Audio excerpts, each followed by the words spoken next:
நேரடியா போகாததுக்கு வந்து என்ன வழிகளோ வந்து பாத்தீங்கன்னா லைவா உங்களுக்கு வந்து எப்படி உங்களுக்கு வந்து பண்றது அது ரெண்டுமே உங்களுக்கு வந்து எதெல்லாம் ஆப்ஷன்ஸ் உங்களுக்கு வந்து இருக்கு யூடியூப்ல உங்களுக்கு இது மாதிரி உங்களுக்கு கீழே வரக்கூடிய உங்களுக்கு வந்து பாத்தீங்கன்னா ஒவ்வொரு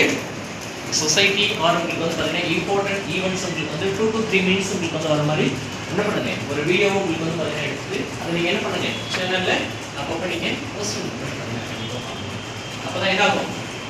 உங்களுடைய சொசைட்டி ஏன்னா வந்து என்ன மாதிரி சொசைட்டி உங்களுக்கு வந்து இருக்கு அப்படின்னா எப்படி உங்களுக்கு வந்து பாத்தீங்கன்னா ஃபேமஸ் ஆகுறாங்க ஒரு ஜெல்லே சேல் பண்றது கிடையாது இருந்தாலும் என்ன பண்றாங்க டாப்ல உங்களுக்கு வந்து பாத்தீங்கன்னா ரேங்கிங் உங்களுக்கு வந்து கொண்டு வராங்களா இல்லையா த்ரூ உங்களுக்கு வந்து பாத்தீங்கன்னா சோசியல் மீடியா ஓகேங்களா அதை எப்படி அப்படின்னு சொல்லிட்டு பாத்தீங்கன்னா பார்ப்போம் சப்ஸ்கிரைப் பண்ணிட்டீங்க அப்படின்னா ஸ்டாப் பண்ணிட்டு நம்மளுடைய குரூப்ல வந்து பாத்தீங்கன்னா போஸ்ட் பண்ணுங்க இந்த வீடியோ வந்து இந்த டெக்ஸ்டைல் குரூப் இருக்கு இல்லையா அதுல நம்ம என்ன பண்ணலாம் வீடியோ வந்து பாத்தீங்கன்னா போஸ்ட் பண்ணலாமா முடிச்சிங்க சார் நிறைய வந்து பாத்தீங்கன்னா பண்ணீங்கன்னா டைமிங் வந்து நிறைய எடுக்கும் அதாவது வந்து பாத்தீங்கன்னா கேக்கிங் உங்களுக்கு வந்து ஜாஸ்தியா இருந்தாரு அப்படின்னா அப்லோட் பண்றது ஆர்டர் வந்து டவுன்லோட்